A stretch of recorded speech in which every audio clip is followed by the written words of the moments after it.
अहमदाबाद सरदार धाम में प्रशिक्षण प्राप्त कर यूपीएससी परीक्षा उत्तीर्ण करने वाले 8 विद्यार्थियों के लिए मुख्यमंत्री श्री भूपेंद्र भाई पटेल की प्रेरक उपस्थिति में एक भव्य सम्मान समारोह आयोजित किया जाएगा।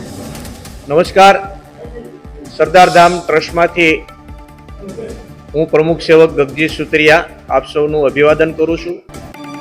समग्र गुजरात में आ वर्षे 25 स्टूडंट यूपीएससी में पास थया छे।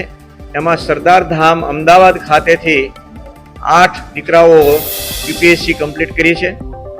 अने जो जीपीएससी नी बात करिए तो आज सुधी में 3200 थी वधु क्लास 1, 2, 3 ऑफिसर 3 वर्ष में सरदार धाम केवणी धामना माध्यम थी पास करी अने सरकार में वहीवटी तंत्र में जोड़ाया छे।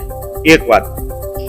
बीजी बात ए छे के दाताओने दिलेरी अने अमारा सिविल सर्विस केन्द्रना मीना साहेब, झालाड़िया साहेब नी टीम अने कर्मयोगी भाई बहनोना अथाग प्रयत्नोथी अने विद्यार्थीओनी मेहनतथी आ सुंदर परिणाम आवी रह्युं छे। आ 8 दीकराओनुं भव्य सन्मान थाय अने समग्र गुजरातमां विद्यार्थीओमां एक जागृति आवे, उत्साह आवे ए माटे आदरणीय गुजरात राज्यना मुख्यमंत्री श्री भूपेन्द्र भाई पटेल 28 तारीखे सांजना 6 कलाके पधारवाना छे।